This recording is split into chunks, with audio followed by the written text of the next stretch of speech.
Olá, senhores, sejam bem-vindos a mais um vídeo no canal. Eu sou o Lobo da Planície e como tema de vídeo eu vou falar da hipergamia. Bom, a origem da hipergamia, ela é biológica e social, né? Todo ser humano é um animal social. Além dos seres humanos como animais sociais, ovelhas são sociais, lobos são sociais, vacas são sociais, cavalos. Todos esses animais são animais sociais. E muitas pessoas acham que a hipergamia ela é um fenômeno social, sendo que a hipergamia ela é um fenômeno biológico especificamente do ser humano. Isso não aconteceu em nenhuma outra espécie, pelo menos até agora observado.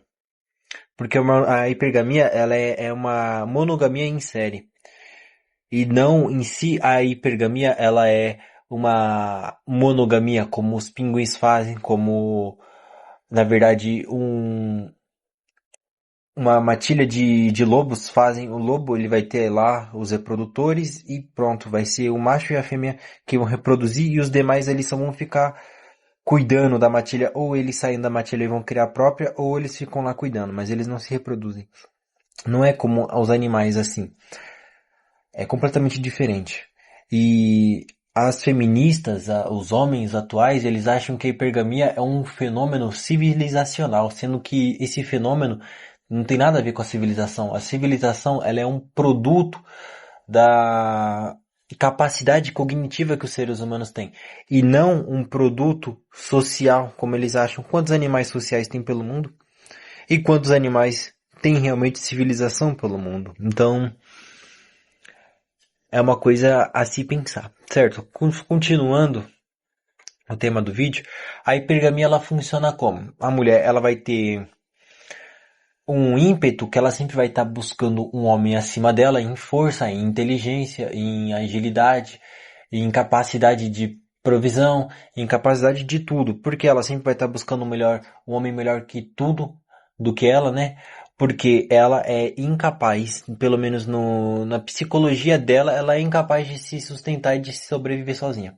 Então ela precisa de alguém melhor que ela para estar com ela. E por que as mulheres hoje em dia elas vivem na solidão, elas falam, meu Deus do céu, eu vou morrer, eu vou me matar. Por quê? Porque elas sabem disso biologicamente. Isso aí é um fenômeno hormonal junto das necessidades biológicas que ela tem. Então, a mulher ela pode falar, eu sou independente, eu sou empoderada, mas no final das contas ela vai estar chorando sozinha dentro de um quarto se ela esperar até os 35 para buscar um homem para casar. E é bem capaz que ache ainda um otário que pague, né? Então, se a gente for parar para analisar friamente, a hipergamia ela é essa ferramenta que foi desenvolvida biologicamente através de milhares ou até milhões de gerações até chegar no nosso problema atual, né? Hoje em dia a hipergamia é um problema, mas antigamente era realmente um problema ou era algo que se as mulheres não tivessem, elas não conseguiriam manter uma alta taxa de reprodução? Se a gente for parar para analisar, as mulheres, elas têm 80% de taxa de reprodução, enquanto os homens têm 20%. Por que isso acontece? Enquanto na maioria dos animais é 60, 40, 50, 50, 55, 45. Por que não? Nos seres humanos é 80, 20. Por quê? Por causa que a hipergamia ela foi feita para selecionar os melhores dos melhores e aí fazer a mulher se reproduzir, porque a taxa de reprodução de uma mulher é muito demorada, 9 meses, e nesses 9 meses tudo pode acontecer, ela pode acabar se ferrando e acabando perdendo a prole ou até mesmo morrendo. Enquanto que para os outros animais é muito mais raro isso acontecer enquanto está gestacionando, né? E a mulher, ela vai estar ali buscando um homem muito acima dela para esse pequeno período de uma gestação até a criança fazer uns 8 anos, ou até mesmo ela vai buscar o melhor macho e se reproduzir depois achar um otário para tá pagando, né? A gente pode muito bem analisar que vários cucados foram criadores durante a história, né? E esses cucados que criaram não tiveram ali o seu genes passados adiante. Ele só criou a bucha dos outros e que se lasque. E a mulher, ela sabia muito bem selecionar o melhorzão ali da tribo e fazer o bobão pagar achando que era dele. Ela sabia muito bem fazer isso, até hoje sabe, né? E bom, os 80-20, a gente pode parar para dizer, isso aconteceu com a nossa espécie porque a nossa espécie é extremamente limitada fisiologicamente falando. Enquanto um tigre consegue caçar e consegue comer muito, consegue ter uma alta taxa de sucesso na caça, o ser humano é muito mais baixa essa taxa de sucesso. A gente não tem presas, a gente não tem uma densidade óssea e muscular exacerbada como de um gorila, a gente não tem a capacidade de sobreviver na selva sozinho. A gente precisa de um grupo. E a gente perdeu essa capacidade toda por causa dos grupos sociais que a gente foram desenvolvendo durante a nossa evolução. Então, para um ser humano se reproduzir, precisava de muito mais grupo, muito mais capacidade de proteção e provisão do que realmente um indivíduo de um indivíduo humano conseguiria prover. E aí, esses mecanismos foram se desenvolvendo para manter a alta taxa de reprodução. E as limitações são muito grandes para um ser humano de Homo sapiens. Tem o cérebro que é muito grande, a cabeça que é muito grande, acaba arrombando a mulher e a mulher morre no parto. Várias coisas acontecem ali para fuder a gente. E aí, ainda assim, hoje em dia a gente pode analisar que o ser humano dominou o planeta, o ser humano está no topo. Como isso aconteceu, sendo que a gente é tão limitado, né? Por causa do intelecto, da mentalidade. O ser humano, o homem, ele foi desenvolvido séculos após séculos para a maioria dos homens servirem de plantadores, de coletores, de caçadores. E essa maioria, ela não ia se reproduzir, ela ia manter tudo funcionando para os melhores homens se reproduzirem. E por que os melhores homens se reproduzirem? Porque a mulher, ela na surdina, se reproduzia com o mais forte e depois ela voltava lá pro bobinho dela. Tem mais forte para todos? Não tem, mas um mais forte consegue gerar filhos para vários, né? Isso é lógico. E bom, olhando por esse âmbito, que foi uma necessidade evolutiva do ser humano, a, a nossa espécie realmente precisou que as mulheres desenvolvessem essa ferramenta. E se elas não se desenvolvessem, morria, né? Tanto que é 80-20. 20% das mulheres aí não se reproduziram durante a história. Por que será, né? Não tiveram capacidade. E bom, finalizando, né, toda a ideia, isso foi funcional para desenvolver a sociedade até certo ponto? Foi. Depois que se desenvolveu a civilização, parou de ser funcional e acabou se tornando um problema, porque mais homens conseguem ter a capacidade de analisar que a mulher dela não está se reproduzindo com ele, e aí ele vai se enfurecer com isso, vai matar a mulher e a prole e vai buscar outra. Certo, isso é totalmente errado? É errado. Mas acaba se ferrando quem está participando disso, né? O homem que está indo lá buscar um casamento, é ele que está se ferrando. Dos 8.000 anos de civilização, de cidades sendo construídas, a primeira cidade construída até hoje, o homem ele pôde se abster de participar dessa surubania, né? Essa surubania. E ele não se absteve. Ele preferiu participar disso e criar o legado genético de outros. Até hoje em dia a gente vê isso. E cada vez mais aumentando esse número. Por quê? Porque são mais idiotas sendo criados pelos sistemas de educação. Mais idiotas sem pai para estar ali educando, falando, ó filho, tem esse problema aqui que as mulheres podem te fazer. Fique esperto. Não seja bobo, não acredite na palavra delas. É cada vez menos homens tendo acesso à educação de verdade. E tendo acesso à educação bosta, uma educação mentirosa que o governo tá entregando a todos. Se você for ver, a maioria das escolas são mulheres. Se você for olhar, o homem ele vai estar trabalhando ali o dia inteiro para sustentar uma casa falida, para o filho dele ter uma educação com a mãe dele, e aí ele não saber como é que agrada uma mulher, como é que faz uma mulher ter tesão, o cara não sabe. E aí ele vai se casar, ele vai ter a mulherzinha dele, hipergâmica, ele vai ficar casado 2 meses, 3 meses, 4 meses, 5 meses, 7 meses. Deu um ano, a mulher já tá um casamento maçante ali, a mulher tá totalmente insatisfeita, ela não quer aquele cara que ela escolheu pra se casar. 2 anos separou. 90% dos divórcios acontecem em até 2 anos. Pra vocês verem, ou seja, tá impossível hoje em dia um cara ele se relacionar com a hipergamia, com as ferramentas de redes sociais como Facebook é uma bosta, né? Como Instagram é uma vitrine de pessoas, como Threads. Hoje em dia a mulher ela acha um homem de qualidade com uma extrema facilidade mesma. E aí ela vai lá, ela vai largar o anterior dela por uma merrequinha que um próximo pode entregar. Ela já tinha um homem bom, mas ela quer um homem melhor ainda. E ela vai conseguir um homem melhor ainda. E o cara que tava atrás ali, ele vai se fuder. Ele vai perder metade dos bens, ele vai perder um monte de coisa. Seja ele casado, namorando, com união estável ou não, a mulher ela pode só declarar que ela foi abusada, que ela toma ali 100 mil do cara num processo fácil. Fácil, fácil, fácil. O cara vai preso e ele se lasca bonito. Mas bonito mesmo. O cara ele vai se lascar de uma forma que ele vai virar marmita na cadeia. Ele não fez nada do que a mulher disse.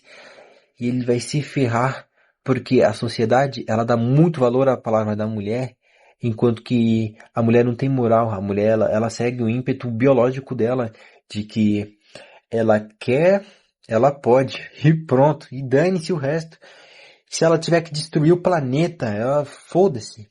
Ela vai foder todo mundo e todos para conseguir a merreca que ela quer, a bostinha que ela quer. E é isso. A cultura brasileira, ela incentiva muito isso. E o mundo inteiro tá caminhando para isso. Biologicamente falando, então, biologicamente falando, a gente já nasceu uma civilização fardada à ruína. Toda civilização ela vai ser fardada à ruína. Hoje em dia a gente tem países muito bem estruturados, com sistemas muito fodas, mas isso tá com seus dias contados. Eu não falo nem que 1 século, 2 séculos, mas tá com seus dias contados. O último império que sucumbiu foi o império mais foda aí do planeta, foi o Império Romano. Ele tinha um sistema extremamente sofisticado. Mas eles sucumbiram por causa da mulher. A mulher ela foi ganhando espaço ali, foi comendo pelas beiradas e pum, caiu. Virou um país promíscuo, virou um país de bosta, homem com homem, mulher com mulher. Perdeu a força, chegaram os homens de Pérsia e tomaram, levaram tudo, levaram as mulheres, mataram os homens, mataram as crianças e acabou. O Império Romano sucumbiu. Foi assim que aconteceu. Então a hipergamia ela foi muito boa enquanto a humanidade era tribo, mas aí a hipergamia virou ruim enquanto a sociedade se civilizacionou. Entendem? É uma coisa que vocês têm que parar para pensar e realmente fazer um cálculo na cabeça de vocês se vale a pena e se não vale a pena. Por quê? Porque você vai ter seus bens tomados, você vai ter o seu poder tomado, o seu poder é do Estado, então você não tem poder sobre um relacionamento. Os seus filhos não são seus, se seus filhos são do Estado. E quem melhor para cuidar pelo Estado do que uma mulher, porque uma mulher ela não vai dar educação, ela vai entregar tudo de mão beijada pro Estado, e o Estado vai fazer a forma que ele quiser das suas crianças. Então você tem que fazer um cálculo mental de custo-benefício. Realmente está compensando. Eu vi um cara falando que a palavra custo-benefício é de pobre, é de gente suburbana. E eu realmente fico pensando, é de gente suburbana o custo-benefício? É de gente pobre ou é de gente inteligente? Pessoas que estão analisando o custo e o que elas vão receber em troca do custo que elas estão empregando, que elas estão pagando. Vocês têm que fazer esse cálculo na cabeça de vocês, porque vai chegar uma hora que vai ter uma bonitinha precisando de um cara. E aí ela vai olhar pra você e falar, será que esse cara aqui compensa? E aí você vai falar, eu acho que não. Eu acho que não compensa eu estar pagando o que ela tá, ou querendo que eu pague, no que ela está oferecendo. Não tá custo-benefício. E você tem todo o poder de fazer isso. Ah, você tá se esforçando demais para gostar de mulher. As mulheres vão falar. Ou as mulheres que estão se esforçando de menos para serem minimamente desejáveis, minimamente plausíveis de se relacionar. E cada vez mais a gente vai ver menos homens entrando nessa negociação, porque os homens, eles vão estar fluindo como uma massa, mas essa massa ela flui muito devagar, enquanto poucos homens já perceberam que está inviável, muitos não perceberam, 90% eu diria. Mas está crescendo o número, aos poucos estão crescendo. Aquele vídeo anterior que eu falei, né? Os homens eles estão despertando, mas será que realmente estão despertando? É uma dúvida minha. Outras pessoas podem responder no comentário se vocês tiverem interesse de responder. Mas bom, continuando, a hipergamia ela nasceu para um propósito. A hipergamia hoje ela é usada para outro propósito, que é para o máximo de pragmatismo e máximo de acúmulo que algo pode entregar a uma mulher, alguém que é o Estado, né? Acúmulo de recursos, dinheiro pode ser recurso, capital humano é recurso, tudo é recurso hoje em dia. Então você tem que analisar. As mulheres elas precisou dessa ferramenta por um tempo, hoje em dia que não precisa, ela ainda continua usando, elas estão insatisfeitas, elas estão extremamente é,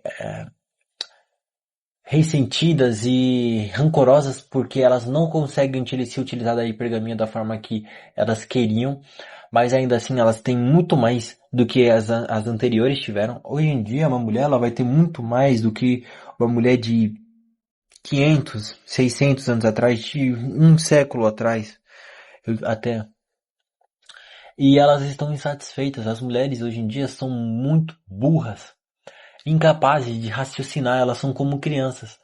Elas não têm a capacidade de falar, mano, isso aqui tá interessante, isso aqui não tá. Ela vai ir pelo ímpeto dela de que tá gostoso no momento, quando parou de ficar gostoso, ela vai pular pro próximo galho e ela não consegue acumular patrimônio de uma forma viável e ela vai torrar o dinheiro dela, ela não sabe investir. Por que a maioria das mulheres são assim? Por causa da educação. Quem deu a educação? O Estado. Né? É uma engrenagem que vai se girando e se autocomplementando. São poucas as mulheres que participam de produção de conteúdo, de como se acumula patrimônio, de como se produz riqueza. São pouquíssimas. E ainda assim, as poucas que tem, elas pecam muito em gostar do feminismo. O feminismo não tem nada a ver com o acúmulo de patrimônio. E patrimônio nunca foi algo só sobre homem. Foi sobre algo que você cria para um futuro seu. E esse futuro é você plantando o agora para um futuro seu. É o prazer tirado de agora para um futuro seu, para um prazer no futuro. Isso é acúmulo de patrimônio. É para uma geração agora poupa e a geração do futuro usufrui e poupa para a geração do futuro e é o girando uma engrenagem. Isso é patrimônio. Enquanto as mulheres elas não têm, o feminismo não tem a capacidade junto das mulheres de pensar no futuro. Elas querem usufruir agora. Então, se o Estado tá pegando o dinheiro de todo mundo e dividindo igualmente por todos, que maravilha. As mulheres estão amando porque elas gostam de gerenciar, mas elas não gostam de produzir. Então isso é uma idiotice completa. Elas criam a própria ruína. Elas vão estar aqui se separando e ganhando 100 mil de uma casa, 40 mil de um carro. E elas vão torrar tudo em 2, 3 anos, ou menos até. E vai precisar de voltar pra colheita. Ela vai casar com outro cara, vai ficar insatisfeita, vai se separar, vai pegar dinheiro, vai torrar e vai viver nesse ciclo. As mulheres são extremamente imbecis. E bom, eu acho que eu vou tomar copywriting por esse vídeo. Eu não acho que esse vídeo não vai ficar muito tempo no ar. Quem gostou do vídeo, deixa o like, considere se inscrever. Eu falei muito palavrão, falei muita besteira, falei muita colher, né? Colher é foda. E bom, se o vídeo se manter na plataforma, considere deixar seu like, considere se inscrever e comentar para um próximo tema de vídeo. Agradeço muito a todos vocês e até o próximo vídeo.